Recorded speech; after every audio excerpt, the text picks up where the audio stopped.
Assalamualaikum warahmatullahi wabarakatuh. Kembali lagi bersama saya Sugiyarti dan saya akan membahas untuk melanjutkan pada pertemuan sebelumnya, yakni pas pertemuan sebelumnya itu kan membahas tentang Quran surat Al-Baqarah ayat 23 dan sekarang kita akan melanjutkan ayat selanjutnya yakni 24. Seperti biasanya sebelum kita mulai belajar tentang tafsir Al-Quran Nurul Azim ini, tafsir Jalalain, maka sebaiknya kita memberikan hadiah Fatihah terlebih dahulu kepada taklif tafsir Jalalain ini.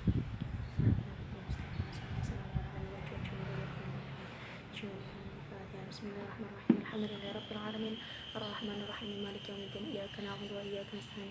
Ihdinas siratal mustaqim. Siratal ladzina an'amta 'alaihim ghairil maghdubi 'alaihim waladdallin. Muhammad bin Abdul wa Syuhada Bahir Jalaluddin Abdurrahman bin Abi Bakar Asy'ari nafa'ana bi Allah.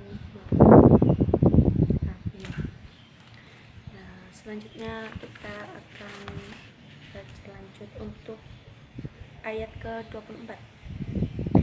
Bismillahirrahmanirrahim. Fa illam taf'alu lamun ora bisa gawe sira kabeh ma zakara ing barang kang disebut apa ma di ajzikum karena apese sira kabeh warang taf'alu lan ora bisa pisan-pisan bakal bisa gawe sira kabeh zalika ing dalem mengkono-mengkono abadan insya lawase lidzuhuri karena pertelane ijazatin olahe ngapesake Al-Qur'an itarosin gawe dawu pataku mengko wedi sira kabeh bil imani kelawan iman billahi maring Allah wa annahu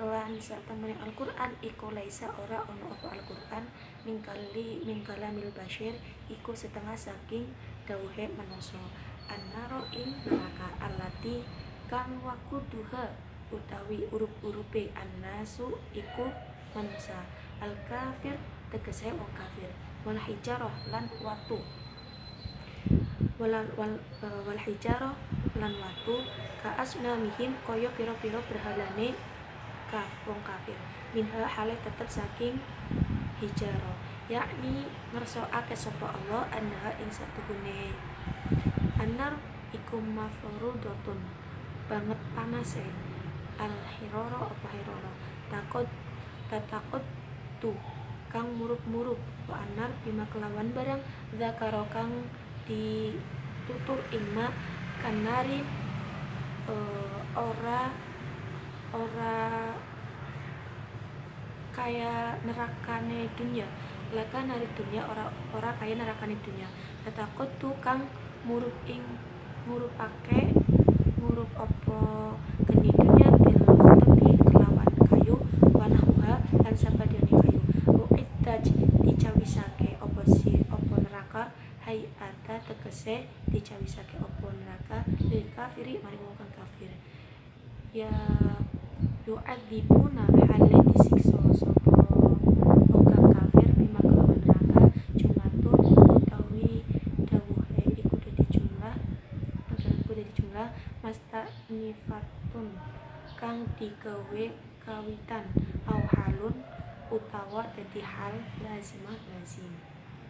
Nah, jadi dalam tafsir Jalalain 24 ini membahas tentang ketidakbisaan kaum kafir yang kemudian menentang ayat-ayat Al-Quran sebagaimana pada ayat sebelumnya 23 yang menyatakan wa in kuntum fi raibin mimma nazzalna ala abdina, dan jika kalian kemudian ragu terhadap apa yang telah saya turunkan kepada hamba kami yakni Muhammad sebagai utusan sebagai apa yang diturunkan yakni Al-Quran fatu bisuratin, maka datangkanlah meski hanya sesurat min mithlihi sebagai contoh wa'tu syuhada'akum, dan panggilkan semua pemimpin kalian ataupun pemimpin atau sesembahan kalian min dunillah hale tetap saking saliyane Allah, selainnya Allah in kuntum shodiqin, jika kalian itu orang-orang yang benar. Nah, dari ayat 23 ini adalah suatu tantangan yang benar-benar menantang kepada orang yang kemudian mamang terhadap Al-Quran, yang tidak percaya atau mengingkari tentang adanya Al-Quran.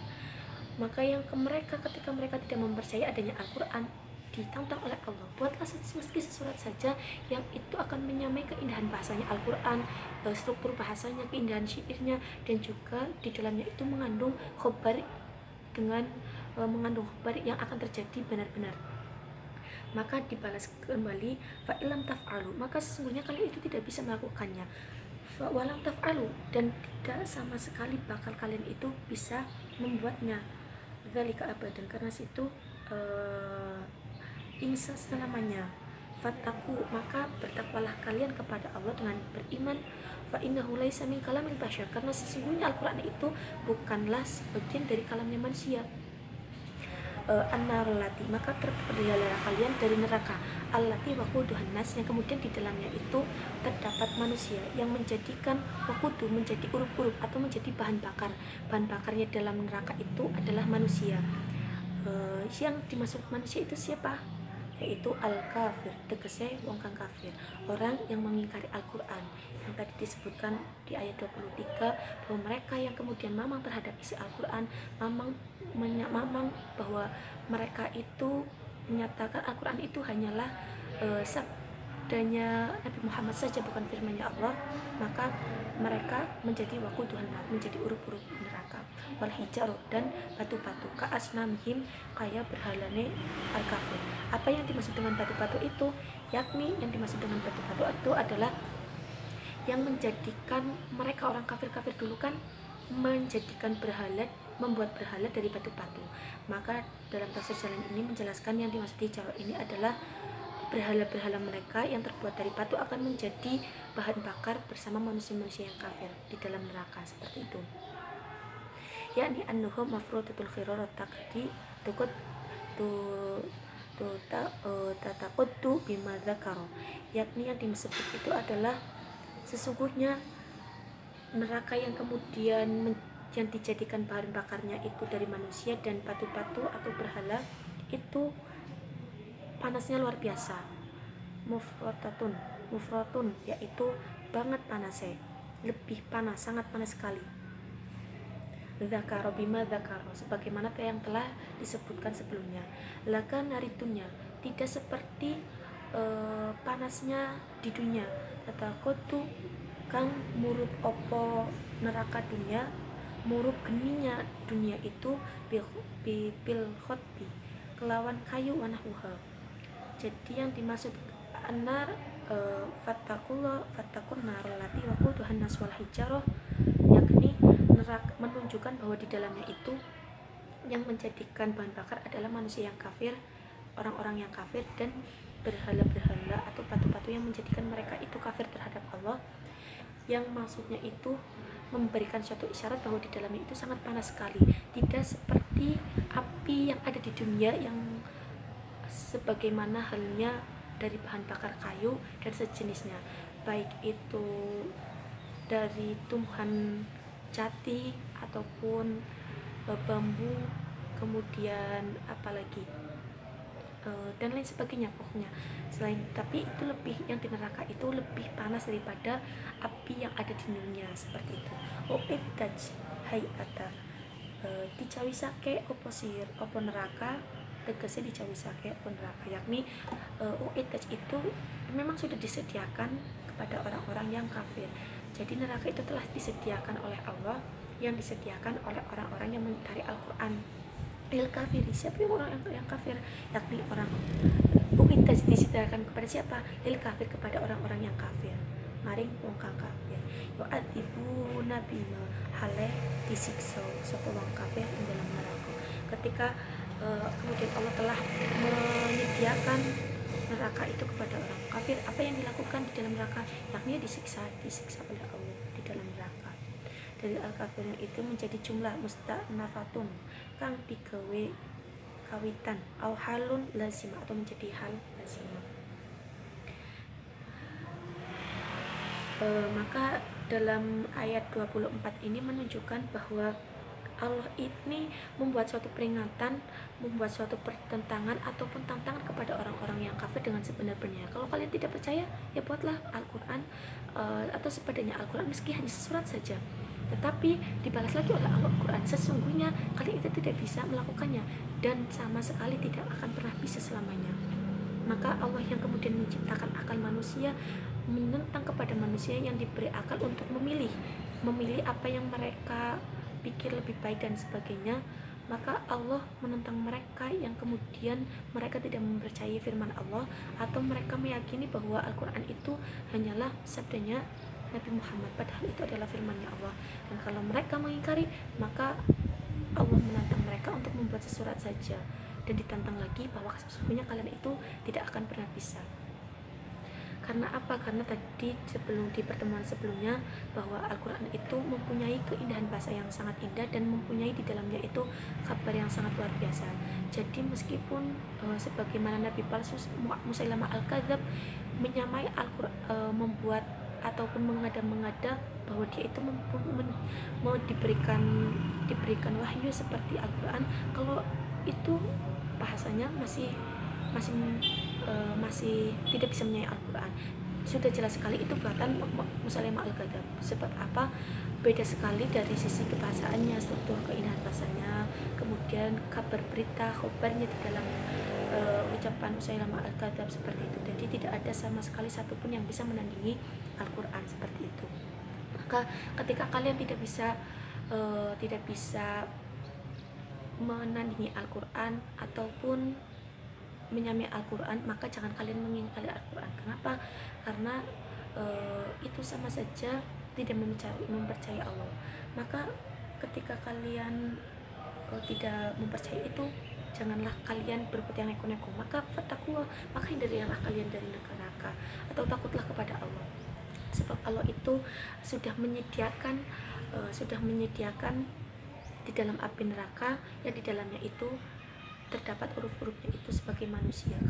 Kalau kemudian mereka ataupun kita menjadi orang yang mengingkari Al-Quran, di dalamnya itu kita akan dijadikan bahan bakar, wal hijarah, dan juga batu-batu yang kemudian menjadi bahan bakar pertemanan manusia. Kalau misalkan dalam tafsir yang lain, dalam karangannya Baidawi atau lebih disebut dengan Baidawi itu, kalau tafsirnya itu namanya tafsir Anwarut Tanzil wa Asrarut Ta'wil, itu menyatakan bahwa wal hijarah yang dimaksud dengan wal hijarah itu sama, yakni hijarah berhala-berhala mereka. Kalau di dalam kitab Anwarut Tanzil dan Asrarut Ta'wil itu menyatakan apa yang kemudian berhala itu mengingkari Tuhan, memusyrikkan orang-orang yang menjadikan dia itu lalai terhadap Tuhan. Berhala itu menjadi, yang batu-batu itu menjadi berhala itu menjadi bahan bakar. Kalau misalkan sebagian penafsir lainnya juga ada yang mengatakan bahwa wal hijarah ini tidak hanya batu tetapi adalah perak dan emas. Mengapa disebutkan di tafsir sebagai emas dan perak? Sebab emas dan perak itu menjadikan kehidupan mereka di dunia itu sebagai bahan yang tidak mau bersedekah dan sebagainya. Mereka lalai terhadap Tuhan, mereka lebih mentuhan-tuhankan emas dan perak, lebih mengutamakan emas dan perak yang mereka simpan dengan sebaik-baiknya, sehingga mereka lalai dengan perintah Tuhan dan sebagainya. Seperti itu. Maka dengan itu kita mengetahui ayat 23 dan 24 bahwa tidak ada yang bisa menangguhkan. Jangan sampai kemudian kita jangan kita kemudian tidak mempercayai adanya Al-Quran, sebab ini adalah firman Allah. Dan kita jangan kemudian mengingkari Al-Quran, sebab kalau kita menjadi orang yang ingkar, nanti kita menjadi bahan bakar di neraka. Seperti itu. Mungkin cukup itu yang dapat saya sampaikan. Mohon maaf apabila kemudian ada salah penuturan kata. Silakan komen di bawah kolom komentar untuk bisa menginspirasi saya lagi apa yang kemudian menjadi kekurangan agar bisa diperbaiki lagi. Seperti itu. Mungkin cukup sekian. Wallahul muwaffiq ila aqwamit thoriq. Wassalamualaikum warahmatullahi wabarakatuh.